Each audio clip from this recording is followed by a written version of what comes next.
অপেক্ষা আর হাতে গোনা কয়েকটা মাসের, তারপরেই 2026 সালের বিধানসভা ভোটের সাক্ষী থাকতে চলেছে বাংলা।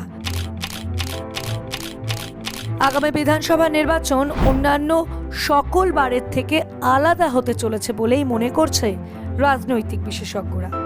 তৃণমূল চতুর্থবারের জন্য বাংলায় ক্ষমতা ধরে রাখবে, না 2021 না হলেও 2026-এ পালা বদল ঘটাবে বিজেপি, না সবাইকে চমক দিয়ে কামব্যাক করবে বামেরা?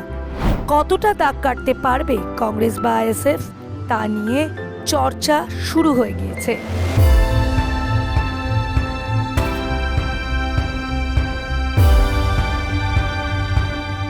তবে রাজনৈতিক মহলের একাংশের মতে এবারের নির্বাচন একেবারেই সহজ হবে না শাসক তৃণমূলের জন্য। 2021 বিধানসভা নির্বাচনে 200-র বেশি আসন নিয়ে ক্ষমতায় এসেছিল টিএমসি। 2024 লোকসভা নির্বাচনেও 29টি আসন জিতে নিজেদের দাপট ধরে রাখে ঘাসফুল শিবির। কিন্তু তারপর থেকে একের পর এক ঘটনা রাজ্যে প্রতিষ্ঠান বিরোধী হাওয়া জোরদার করেছে বলেই মত রাজনৈতিক মহলের। মমতা বন্দ্যোপাধ্যায় ও অভিষেক বন্দ্যোপাধ্যায়রা যতই বলুক না কেন, তারা গতবারের থেকেও 26-এ ভালো ফলাফল করবে। তৃণমূলের অন্দরে কিন্তু এবারের ভোট নিয়ে যথেষ্ট অস্বস্তি রয়েছে। দুর্নীতি ক্ষমতায় আসার পর থেকেই শাসকের সঙ্গে একাত্ম হয়ে গিয়েছে, কিন্তু বিগত একের পর এক বড় নির্বাচনে তা তৃণমূলের ভোট ব্যাংকে ফাটল ধরাতে পারেনি। তবে এবার শুধু দুর্নীতি নয়, মমতা বন্দ্যোপাধ্যায়কে মোকাবিলা করতে হবে আরও একাধিক চ্যালেঞ্জের। সামনে আরও একাধিক বিপদ শাসকের জন্য অপেক্ষা করছে বলেও মনে করছে রাজনৈতিক মহলের একাংশ। এক, শিক্ষক নিয়োগ দুর্নীতি। 2026-এর বিধানসভা ভোটে শাসককে বড় সমস্যায় ফেলতে পারে শিক্ষক নিয়োগ দুর্নীতি।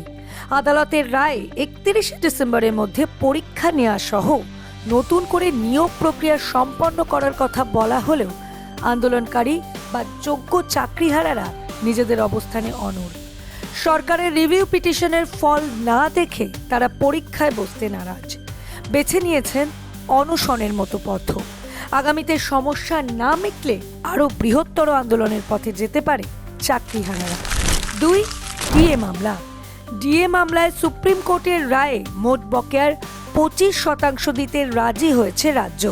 যদিও আদালত প্রথমেই 50% দেওয়ার কথা বলেছিল, যদিও রাজ্যের তরফ থেকে জানানো হয় 50% ডিএ মেটাতে হলে রাজ্যের অর্থ ব্যবস্থা ভেঙে পড়তে পারে। আগামী আগস্ট মাস থেকে ফের শুনানি রয়েছে ডিএ মামলার। সেখানে যদি আরও বকেয়া মেটানোর কথা বলা হয়, তাহলে ভোটের আগে মাথায় হাত পড়তে পারে মমতা বন্দ্যোপাধ্যায়ের সরকার। 3, অভয়া মামলা। অভয়া বা তিলোত্তমা ধর্ষণ মামলায় এখনো পর্যন্ত একমাত্র সঞ্জয় রায়েরই সাজা হয়েছে লোয়ার কোর্টে। যদিও এই নৃশংস ঘটনায় আরও একাধিক ব্যক্তির যোগ ও প্রশাসনে বৃহত্তর ষড়যন্ত্রের অভিযোগে বারবার সরব হয়েছেন নির্যাতিতা মৃতার বাবা মা। হাইকোর্টে চলছে সেই মামলাও। একই সঙ্গে শিয়ালদহ কোর্টে চলছে সিবিআইয়ের তদন্তের অগ্রগতি সম্পর্কিত মামলা। তবে বর্তমানে সিবিআইয়ের তদন্ত প্রক্রিয়া ও মুখ্যমন্ত্রীর বিরুদ্ধেও সরাসরি সরব হয়েছে মৃতার পরিবার। এই মামলায় বড় কোনো তথ্য সামনে আসলে ভোটের আগে অস্বস্তি বাড়বে শাসকের। এর আগেও অভয়া আন্দোলন শাসককে কিভাবে নাড়িয়ে দিয়েছিল তা আমাদের সকলের জানা। 4, তোষণের রাজনীতি। বাংলায় মমতা বন্দ্যোপাধ্যায়ের বিরুদ্ধে বারবার তোষণের রাজনীতির অভিযোগে সরব হয়েছেন বিজেপি। ইতিমধ্যেই হিন্দু ভোটেই মমতার সরকারকে ফেলার হুঙ্কার দিয়ে রেখেছে পদ্ম শিবির। তৃণমূল ও বিজেপির বিরুদ্ধে ধর্ম নিয়ে রাজনীতির অভিযোগে সরব বামেরা। বিগত কয়েকটি ভোটে যেভাবে মেরুকরণ দেখা গিয়েছে, তাতে 2026-এর নির্বাচন মমতা বন্দ্যোপাধ্যায়ের রাতের ঘুম কেড়ে নিতে পারে বলে মনে করছেন রাজনৈতিক মহলের একাংশ।